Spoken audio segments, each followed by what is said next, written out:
We are now in the thick of it for my preparation for the half marathon at Houston. And after week 6, some people were a little bit concerned that this Runna plan just might break me. But now that 2 more weeks have passed, let's see how I'm holding up. This is a Runna update at week 8.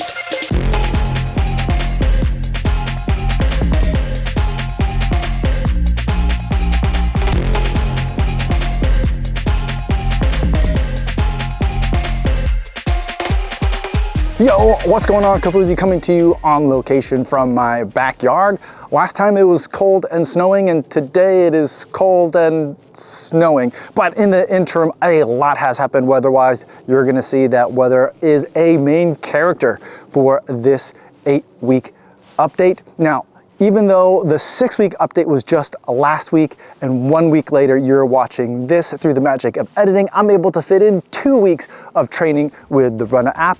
Let's see how it's been going, starting with week 7, day 1, Monday, a session.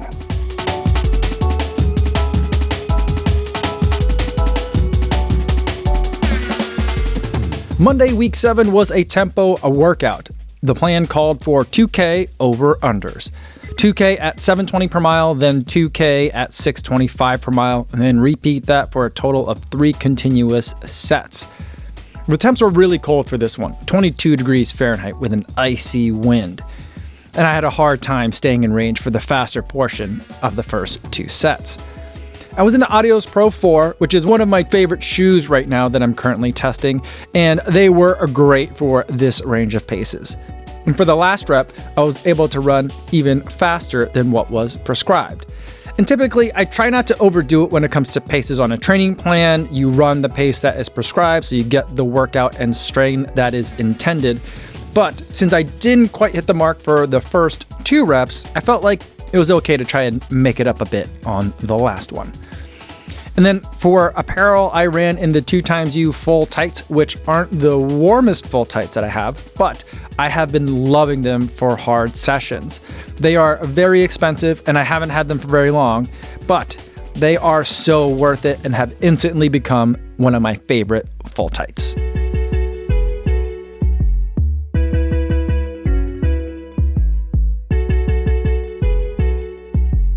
Tuesday was a little bit warmer, but still pretty cold for my easy 9.5 mile run. I was wear testing another pair of shoes that I can't show you, and I'm sorry about that, but I promise that there aren't too many more days like this.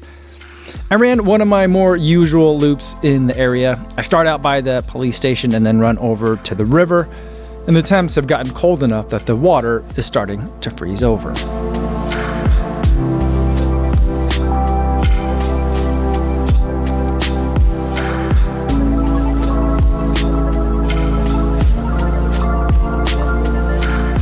Wednesday was another session day. This workout was called a drop set. 2 reps each, starting at 1K intervals, then 800 meters, then 600 meters, then 400, and then 200 meters. And as the reps get shorter, the paces get faster. I reached for the Evo 1 for this workout, as they are one of the lightest and fastest shoes that I have right now. And they were at about 55 miles of total mileage before this workout, and you could see that there is some damage on the left shoe. I think that an energy rod is causing a bit of a cavity on the bottom of the shoe, and that's what's creating this dimple, but as far as I can tell, I don't have a broken rod.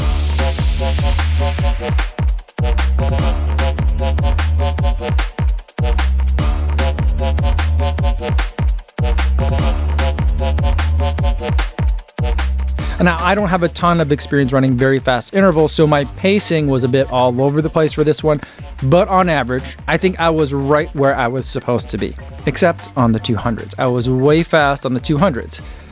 It was a tough workout, but it didn't feel like it was an exceedingly hard workout. It felt rigorous, but manageable.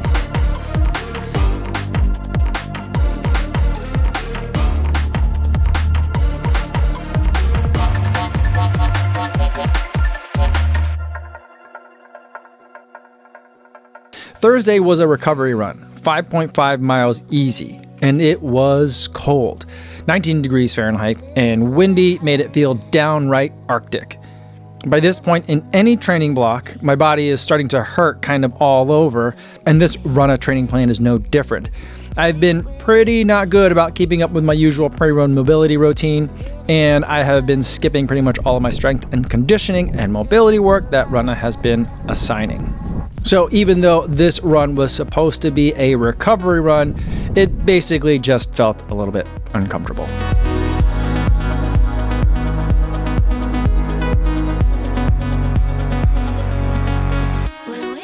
Back in week 1, when I set up my training plan, Runna gave me the option to add in strength and conditioning and mobility work. And of course, I said yes to each of those things, even though I don't have the best track record of keeping up with either one of those. And that's because for some reason, I thought this Runna training plan would be a little on the easy side. So I thought I'd have plenty of time and plenty of energy to get all this S&C and mobility work done. That hasn't exactly been the case for me. Fortunately, Runna has a feature where if it notices you skipped or missed a couple of strength and conditioning sessions, it lets you go through and auto skip all the things that you missed. So that way you don't have to go through and individually click that you're skipping those sections. And that's convenient. Friday was a long run, 16 miles conversational pace. Temps again were pretty cold, but I definitely overdressed for this one. I had a long sleeve, a jacket, a neck gaiter, and a winter cap on. And after a while, I could feel my back getting soaked from sweat. So I took off the jacket and put it into my pack. I had about a liter of scratch in there, but I didn't bring any food for some reason. I guess I figured it was an easy 16, so I shouldn't have to need to eat as long as I had enough fluids. But I got pretty hungry at about the halfway point when I turned around. I was testing the New Balance 1080 version 14 for this run. I didn't feel like I needed to worry about taking this shoe out for 16 miles on my first run in them, as I have loved every 1080 that I've ever run in. But I didn't love version 14. It's not bad, it's just not an improvement over version 13 in my opinion. I think New Balance is taking the 1080 in a different way. At one point during this run, I just felt really tired. So I stopped and put my jacket back on, and I just stood there to catch my breath for a moment. It was weird. 16 miles easy takes a long time, but they don't usually feel all that hard. But this felt like a lot for some reason. I guess this is what happens when you train specifically for a half marathon. The weather got suddenly super warm the next day, like 25 degrees warmer over a 24-hour period. I think that's maybe a 13 degrees Celsius swing. And I ran in a long sleeve and a thin vest, just in case there was an icy wind. But I was definitely overdressed. I probably could have run in just a t-shirt and maybe some gloves, but overall, it was a nice easy 6 on a balmy day.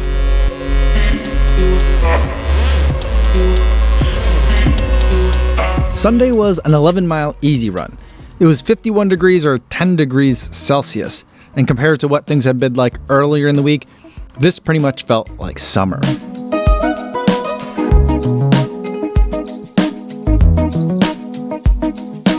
For this run, I decided to drive over to Algonquin, which is the next town over, and then I ran on the Prairie Trail pretty much all the way back home.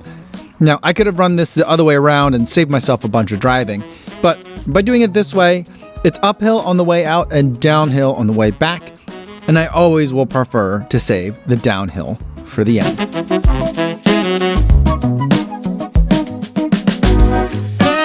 Now, week 8 was a deload week, and it was my second deload week so far in this program. And the idea with these is that it's kind of like a taper where you reduce your mileage but maintain intensity, and that gives your body a chance to absorb all the work that you've been doing before you get back at it the following week. Now, at this point in the program, by week 7 going into week 8, my body is feeling pretty creaky, which is pretty normal for me and anytime I enter into a training program. Once I get to kind of like the higher mileage and higher intensity weeks, my body really starts to feel it. And so getting up out of a chair takes a little bit of extra groaning and moaning as things are a bit stiff. And every time I wake up in the morning, my feet always really hurt for those first few steps of the day. So I thought for this deload week, I was going to make extra sure that I was going to do all of the strength and conditioning and, more importantly, the mobility work for week 8.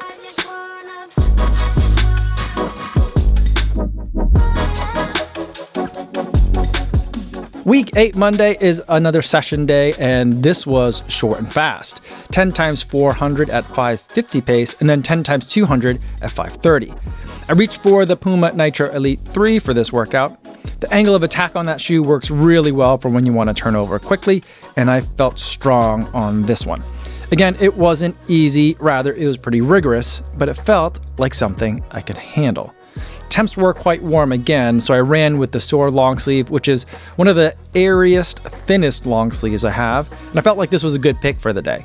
I was even warm enough to take off my gloves for a few of the 200 meter reps. And I was glad that it was mild for this session. Trying to do this last week when it was colder would have been much more difficult. The day after a session like that would normally be an easy run or a complete rest day for most plans, especially on a deload week, which week 8 was supposed to be. But instead, I had sessions 2 days in a row, which made not all that much sense to me. Now, I've run double threshold days before, so I'm used to working on tired legs, but there's something about big workouts on consecutive days that still feels kind of wrong. Well, unless your body has the resilience of a high school cross-country runner. I do not. So this workout was a 5-mile time trial. So after a short 1K warm-up, Runna had me trying to run 5 miles at 6:20 pace the day after I had run a bunch of 400s and a bunch of 200s. Now, I feel like this would be a big session even on fresher legs. So at the outset, I decided that if I could just average 6:35 or 15 seconds slower than goal pace, Runner would still consider that within a range. But even that was hard on my tired legs. So early on in this workout, I tried not to worry about the pace so much, but instead I focused on the things that I've been trying to remind myself this entire block. First is that I can trust myself to keep pushing and know that there will still be something left to finish out the rep. So I don't have to back off. And the other thing that I've been trying to do is relish the painful parts. And of course, I don't mean that I've been running through pain like injury pain, but I mean that I've been running through pain in the sense that my muscles are yearning for more oxygen and my blood is thirsty for sugar. That kind of pain. Being able to persist in that moment means that I've been working hard and that the plan has been working and that a lot has gone right in order for me to reach that point in the workout where I am faced with the decision of, can I keep pushing? I want to relish that moment. I want to relish that decision and that entire feeling, and then also be able to say, yes, I do want to keep going. This pain point is where all the good stuff happens, and I'm trying to relish staying in these moments.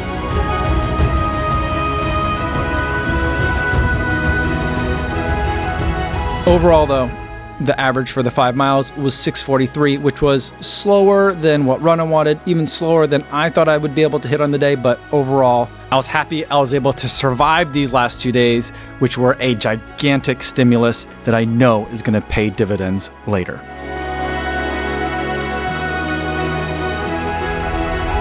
Wednesday, I finally got my day off. And for the first time in a long time, I enjoyed a planned rest day. But Thursday was an easy 8.5 mile run and a legs and core superset. It was super cold that day, 12 degrees Fahrenheit or -11 Celsius. And I put on my warmest running jacket, which is actually from a snowboarding apparel company. The Fox River, which is that body of water that I run by frequently, is starting to freeze over pretty hard now. And that's weird because it doesn't feel like it was all that long ago that this spot was full of jet skis and pontoon boats.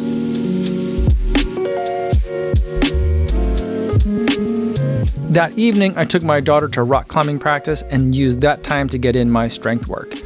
First, there were these squats that you do on your toes. Then there were these toe touches that look easy, but quickly reminded me how much I've been neglecting core work over the past several years.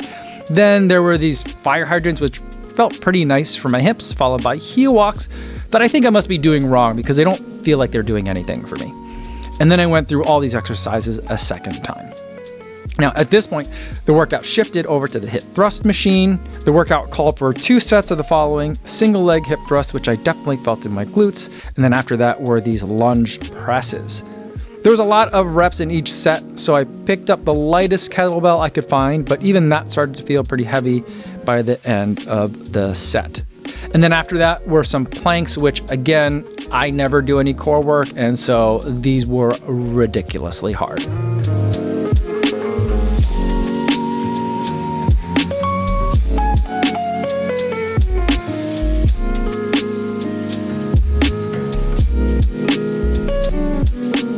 It was about 14 degrees Fahrenheit on that Friday, or about negative 10 degrees Celsius.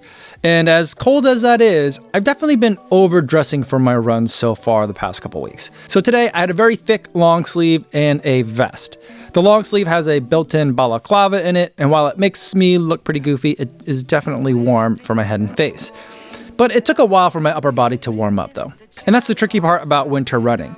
You're either comfortable at the beginning and soggy and cold by the end from sweating too much, or you're cold at the beginning and then just a bit less soggy at the end of the run. There never seems to be a perfect level of layering for winter running.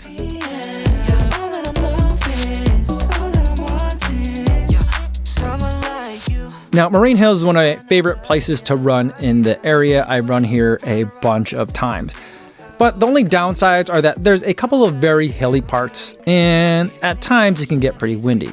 And also there are gates that keep the park locked up until 8 a.m., so it's hard to get an early start for your long runs here. But otherwise, it's pretty much a perfect 8.5 mile loop.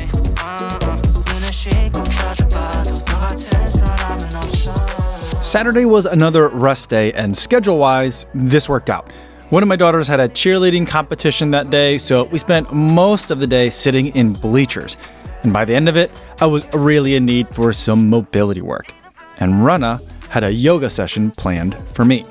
Now, I was initially a bit reluctant to film this because we're still working on building out a little home gym in the basement, but it's not done yet, and the basement itself is unfinished, and so I was worried that it might look a little bit unimpressive.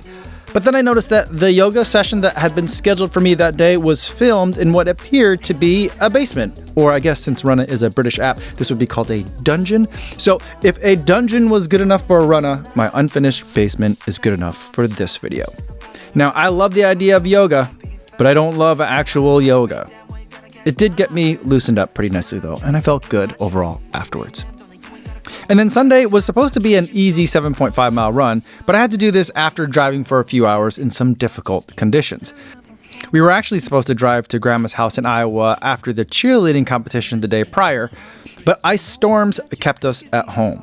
Overnight, temps had risen quite a bit though, so roads were clear, but now things were very foggy. Sunday was supposed to be a Christmas cookie baking day at Grandma's house with all the cousins, so while the children baked with Grandma, I went out for my run. The paved roads were all very clear, but portions of the dirt road were a bit crunchy, and some of the less traveled bridges were completely covered in ice. The cows all seemed to be enjoying the foggy morning though, and the quick rise in temps this week must have made conditions favorable for spreading fertilizer. And I will admit that seeing the farmers spreading literal poop into the air made me feel a bit less bad about the emergency pit stop I had to make earlier in the run. Can I stay for a while, 'cause I don't know any better.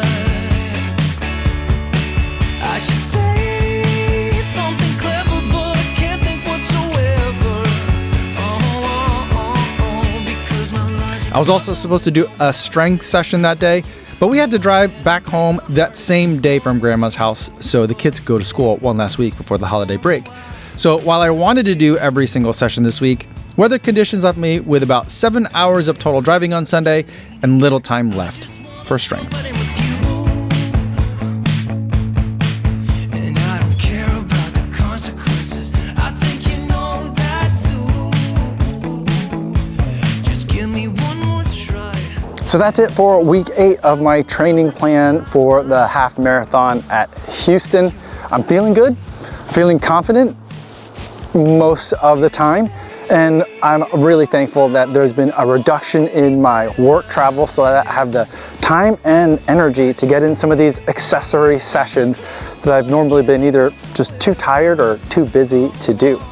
Stay tuned now for week 10 update that'll come in the beginning of 2025. That gets us really close to taper time for Houston. So at that point in the week 10 update, we'll talk about what Runna thinks that I'm going to be able to run for Houston, what I think I'm going to be able to run for Houston, and what the race plan's going to be. If you want to try Runna out for yourself, use code KOFUZI for 2 free weeks. I don't get paid any extra whether you use the code or not, but it's there if you want it.